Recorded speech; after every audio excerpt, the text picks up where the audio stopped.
contente que tu sois là. Puis l'idée, ben, comme on s'en était parlé un peu, c'est qu'on veut faire une collaboration avec toi parce qu'on veut allier nos cerveaux créatifs, toi Oui. autant au niveau ben, de la pâtisserie, puis nous de la joaillerie, dans le but de créer une pièce sur mesure, un bijou sur mesure pour toi.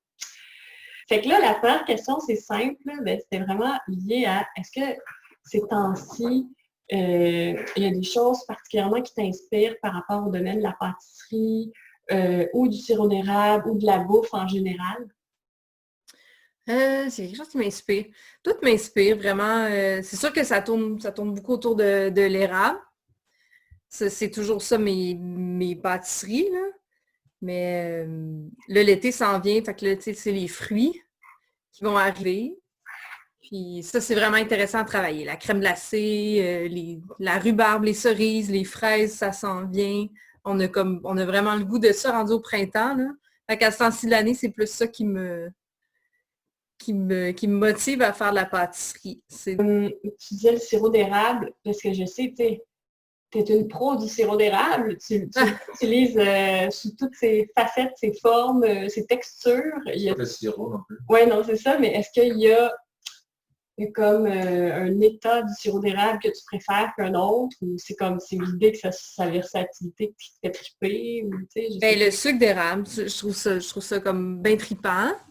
Après, là, on vient de passer le temps des sucres. Tu sais, toute l'année, j'en travaille du sirop d'érable, mais on dirait qu'à un moment donné, tu perds un peu tu mets une distance envers ton produit. Mais là, février, mars, avril, on est dans la cabane à sucre. Là, on bouille notre sirop.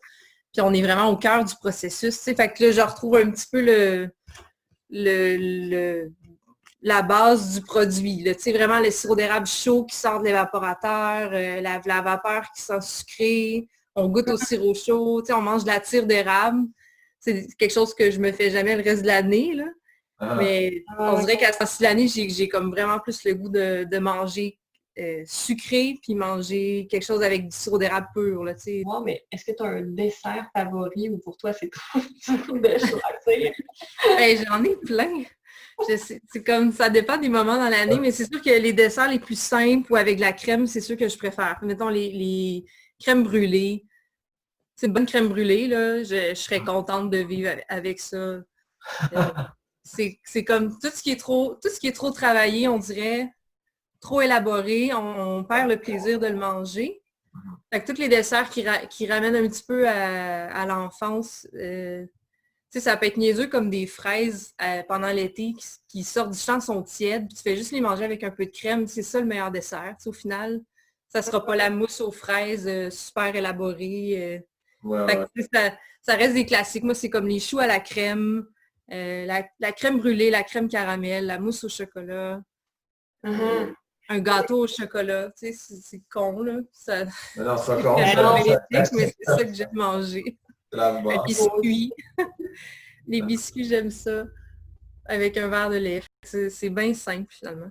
J'ai comme l'impression que tu dis ouais, c'est les classiques, mais toi tu y ajoutes quand même ta petite twist. Ben, j'essaie toujours de les. Tu sais, je suis comme peut-être plus dans les détails quand je les fais, mais ça reste que j'essaie toujours de rester dans ces saveurs-là un peu de beurre, de crème, de fruits frais, puis avec le sirop d'érable. Tu sais, ça reste comme.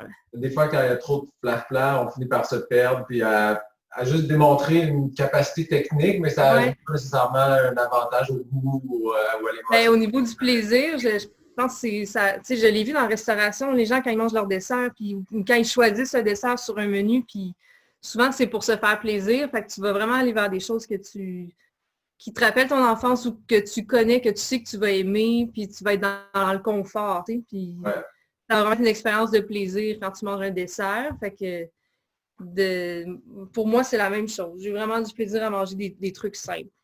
Et juste parce que tantôt tu l'as dit, mais que tu as beaucoup de souvenirs de l'enfance qui ramènent les classiques. C'était quoi? Y a-tu quelque chose en particulier de ton enfance que tu mangeais puis qui revenait souvent puis qui s'est resté puis que tu utilises aujourd'hui dans tes desserts? Ben, les desserts à la framboise, peut-être. Ma mère, elle faisait souvent un pudding aux framboises.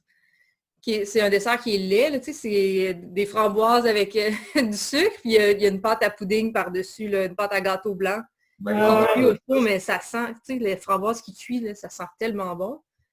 Et les petites framboises sauvages qui traînaient dans le verger, là, quand ils faisaient ramasser au soleil, là, on haïssait donc ça. Mais cette odeur-là, c'est vraiment... C'est typique des desserts de mon enfance. Fait que, je suis allée un peu plus dans le détail, mais tu sais, tes ingrédients favoris, mettons. Ben, le sucre d'érable, Ouais. Ça, vraiment, c'est ce que j'utilise le plus. Hein. Après, ben, les framboises, les pistaches, les noisettes. C'est vraiment versatile, ça apporte vraiment du goût. Le citron puis l'orange aussi, j'aime beaucoup les zestes. Les pelures confites, tu sais, d'orange, du citron. Ça amène vraiment une autre dimension dans un dessert. Influencé par les saisons. Puis je me demandais si tu avais comme une saison favorite, peut-être pas, sinon c'est plus comme, as-tu des rituels ou des, je sais pas, festivités ou tu sais, des choses qui t'allument particulièrement dans une saison ou tu sais, c'est une forme de célébration que tu fais, puis il y a une saison qui est comme un rituel ou c'est ça. Mais l'automne, j'aime beaucoup l'automne. À la fin de l'automne, tu sais, quand les feuilles tombent, puis en plus, ça tombe avec la fermeture du kiosque, fait que souvent, c'est comme un... Tu finis quelque chose de gros dans l'année, là, puis tu passes à autre chose. Là, la neige tombe, puis on dirait que ça... Puis le Noël s'en vient, fait que c'est une période qui est comme un peu quand même... qui est excitante, là, tu sais, qui est motivante. Et après, ben, le temps des sucres, c'est sûr que c'est une autre saison qui est plaisante, mais en même temps qui amène beaucoup d'ouvrages. Fait que c'est la saison peut-être amour-haine pour moi. Là. Ça serait le printemps. Peut-être un jour, je me dis, je vais vraiment avoir du plaisir à la faire, cette saison-là, mais en ce moment, c'est comme toujours un petit peu à cheval sur plein d'autres affaires en même temps. Mais le printemps, comme en ce moment, là, les sucres sont finis. Fait que ça sera un peu comme la fin de l'automne puis la fin du printemps. Tu sais. Je vais t'amener vers les couleurs et les textures. Est-ce que tu as des couleurs de prédilection? Est-ce qu'il y a des couleurs qui t'inspirent plus que d'autres? Puis est-ce que côté texture, t'aimes ça quand c'est lisse ou quand c'est crémeux, quand je sais pas, quand c'est granuleux ou je sais pas, je te laisse. Ben, lisse, je trouve ça beau. Après, tu sais, comme des pépites d'érable, les roches, là, tu sais, c'est quelque chose que je trouve vraiment une texture le fun. Là. Fait que quand je travaille du sucre d'érable ou des pépites d'érable, c'est vraiment des textures que je trouve plaisantes à mettre mes mains dedans. Puis ben, c'est sûr que les crèmes ou les meringues, tu sais, la texture que ça a aussi. Ouais, c'est super, c'est lisse, c'est soyeux, tu as le goût de te mettre la face dedans. Là. C'est des textures qui sont plaisantes. Les couleurs, mais j'aime beaucoup tout ce qui est dans la palette des verts, j'aime ça. Les jaunes. Je trouve qu'il y a quelque chose de vivifiant, même si en pâtisserie, c'est pas des couleurs qui sont très alimentaires. Là. On voit moins souvent. Sinon, ben, les rouges, un rouge profond, là, comme une framboise ou un dessert avec du jus de fraise. Là, c'est tellement une couleur qui donne le goût de manger. Quand tu dis jaune, est-ce que tu vois plutôt des jaunes soleil, des jaunes lumineux ou des jaunes plutôt rôtis, des jaunes caramel? Ouais, plus doré, mais un peu comme le sirop d'érable, comme une goutte de sirop à la lumière. Là, c'est tellement beau, là, le ambré que ça donne. Ça change au courant de la saison aussi, la couleur du sirop. Fait que chaque fois, des fois, il y a un peu de rouge dedans, des fois, il y a un peu d'orangé. C'est le fun, le jeu de la lumière. Les pierres précieuses, c'est un peu la même chose, j'ai l'impression. Ça change selon l'éclairage ou la densité de la pierre, peut-être, je sais pas. C'est exactement ça, en fait. Ouais. C'est la densité de la pierre. Il y a des pierres qui ont plus de concentration de couleur aussi naturellement. Ça dépend de comment était la pression de la Terre, ça dépend si il y a des radiations atomiques autour. Mais des fois aussi, les pierres sont traitées, sont chauffées pour les équilibrer les unes avec les autres. Quand elles sont chauffées, ça concentre leur couleur. Ça fait que ça fait un standard, si on veut. Ça fait pas une pierre de moins bonne qualité, ça fait juste une pierre standardisée.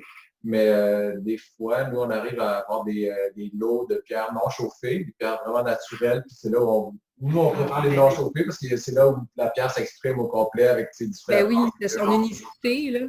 Oui, exactement. Puis on va chercher des couleurs, des teintes particulières. C'est vraiment la chose intéressante. Ben, ça rejoint un peu la pâtisserie, dans le sens que chaque ingrédient est différent. Tu sais, tu vas avoir des fraises ou des framboises qui vont dans des tons de rouge qui vont changer selon la saison ou selon la sorte que tu cultives. Puis le sirop d'érable, c'est la même chose. Tu sais, c'est vraiment une palette de couleurs qui est changeante. Puis c'est sûr qu'on on utilise beaucoup de collants en pâtisserie pour falsifier un petit peu pour toujours avoir les mêmes couleurs. Par exemple, la pistache, souvent, on va mettre des verres qui sont flash pour éviter de voir qu'au final, c'est plus kaki, là, tu sais. Ouais. Fait que c'est le fun de... C'est rare que j'en utilise des colorants. J'essaie d'en utiliser le moins possible, à part quand j'en mets sur tous mes chocolats.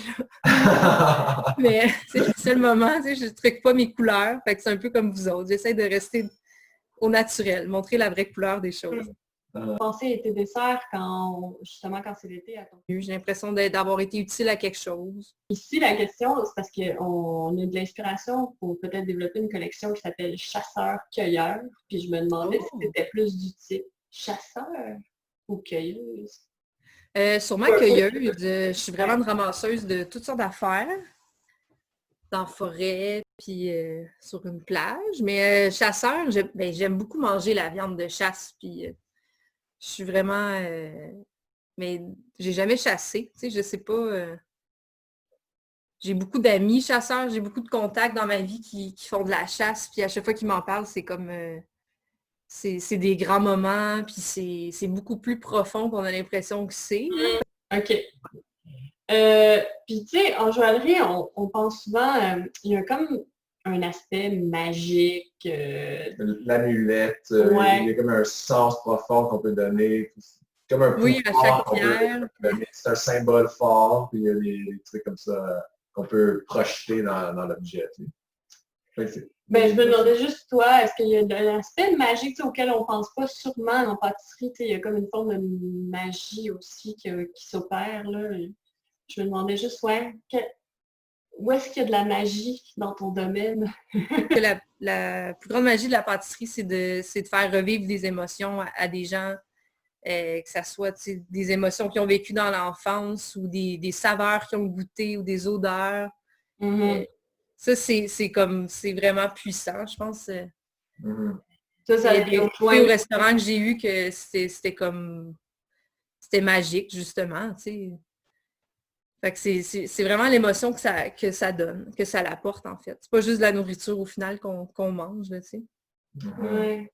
Un peu comme nous, il y a un côté très de toucher les gens par le biais, toi, de la nourriture.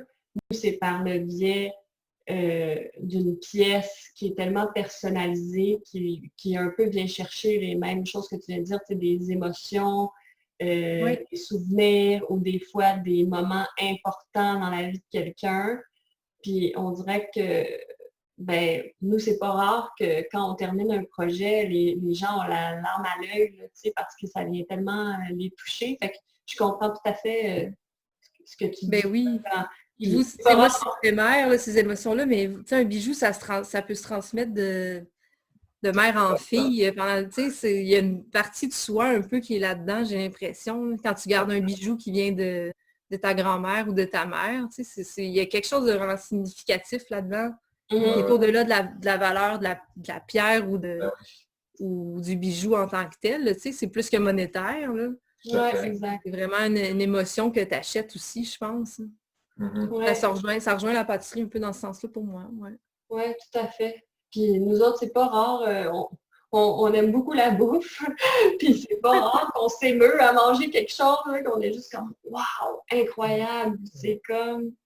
Oui, c'est comme tu vis dans le moment. Tu sais qu'une fois que tu vas arrêter de manger, ça va être passé, là, mais sur le coup, tu le manges, puis tu es comme « Wow, on est donc chanceux, tu sais. » On a toutes sortes de pistes vraiment intéressantes avec les couleurs, les émotions, tout ça. Moi, je pense qu'on peut commencer à cogiter là-dessus. Puis oui. C'est ce qui termine pas mal. Je pense qu'on a notre brainstorm bijoux par. Tant mieux. J'espère que vous avez les réponses que vous vouliez. Absolument. Merci d'avoir pris le temps de faire ça avec nous. C'est le fun. Ça fait plaisir. C'est bien excitant comme projet.